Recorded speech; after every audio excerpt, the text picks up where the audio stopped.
Do you feel frustrated at times by the way the world appears to be going?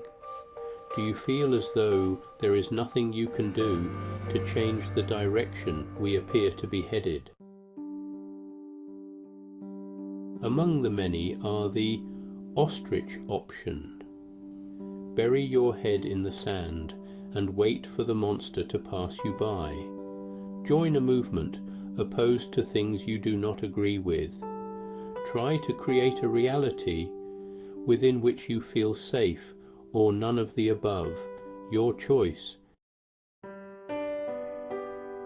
No matter which path you follow, your past conditioning and current understanding or values will dictate which path you take. We place ourselves in opposition to that with which we do not agree. Not only do we oppose a path, we create greater polarization within our community. We think this, they think that. We want this, they want that. It seems to be that since history was recorded, giving a one-sided view of the past, we, as a collective, have been doing this, opposing something in order to create a better world. Look where that has got us. The idea of a better world is noble, but fraught with dangers. Better for who? Our team? Creating a new reality. Even on an individual scale, it has become increasingly obvious to me that the energy we put forth is responsible for creating the unique, personalized world we live in. Most of the time we are unaware of this, unaware that the shadow aspects of the self are co-responsible for the world we live in. Those shadow aspects that create ongoing discomfort and challenges. We can change the world we live in by changing our minds.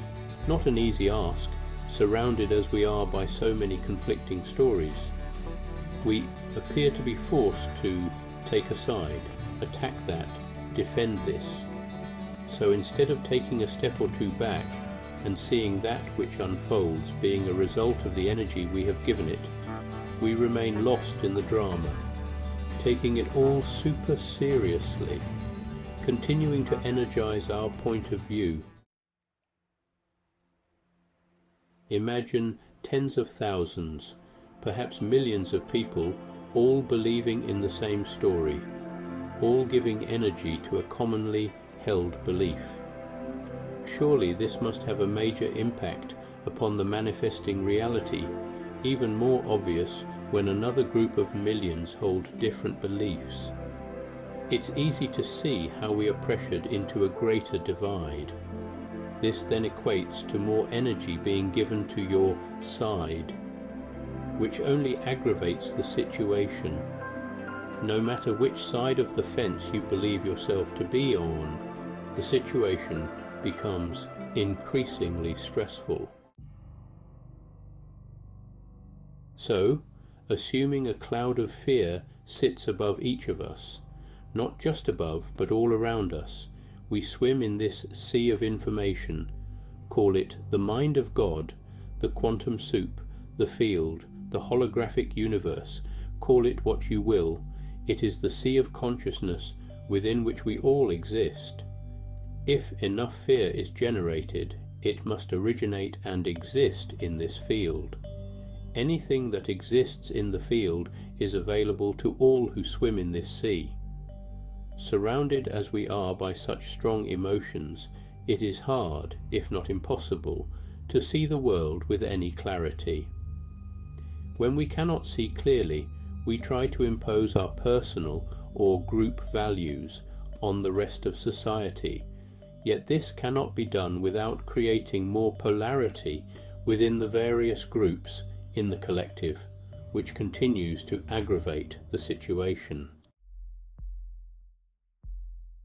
As Albert Einstein once said, reality is merely an illusion, albeit a very persistent one. While we take this illusion seriously, We are co-responsible for creating the situation in which we find ourselves.